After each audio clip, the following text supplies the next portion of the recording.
Dövrümüzün geniş yayılmış problemlərindən biri də yuxusuzluqdur. Bu ya yatmaqda çətinlik çəkmək, ya da tez oyanıb yenidən yuxuya gedə bilməmək şəklində özünü büruzə verir. Sözügedən problemdən əziyyət çəkən insanlarda isə gün ərzində bitkinlik, halsızlıq və ruh düşkünlüyü də müşahidə edilir. Görəsən yuxusuzluq nədən yaranır? Onu necə aradan qaldırmaq olar? Həkim terapevt Günay Musayeva Missiya TV-yə müsahibəsində deyib ki, əsas səbəblərin başında stress, narahatlıq, depressiya, qeyri-düzgün yuxu rejimi, kafein və nikotin istifadəsi, habelə bəzi xəstəliklər durur. Tiroid problemləri, gastroezofegeal reflüks kimi, xronik ağrılar kimi xəstəliklər durur. Bundan əlavə texnologiyanın həddindən artıq istifadəsi, xüsusilə yuxudan əvvəl, yatmazdan əvvəl telefon və kompüter ekranlarına baxmaq da yuxu rejiminə mənfi təsir göstərir. Uzun müddətli yuxusuzluq ciddi sağlamlıq problemlərinə yol açdığı kimi, ilkin növbədə beyin funksiyaları zəifləyir, diqqət və yaddaş problemləri yaranır,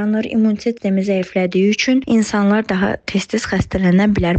Həkimin sözlərinə görə yuxu rejimini qaydaya salmaq üçün bir neçə vacib nüansa diqqət yetirmək önəmlidir. Bunlardan birincisi sabit yuxu rejimidir. Hər gün eyni saatda yatmaq və oyanmaq gərəklidir. Otağınız sakit və qaranlıq olmalıdır. Telefon, planşet və kompüter kimi vasitələrə ən azı yatmazdan 1 saat əvvəl baxmaq məsləhətli deyil. Axşam saatlarında çay, qəhvə və siqaret qəbulu da yol verilməzdir. Kitab oxumaq, isti duş qəbul və meditasiya etmək rahat yatmağa şərait yaradır. Gündəlik idman faydalı olsa da yuxudan öncə etmək olmaz. Zərintac Mayıs qızı, Təbriz Quliyev, Missiya TV.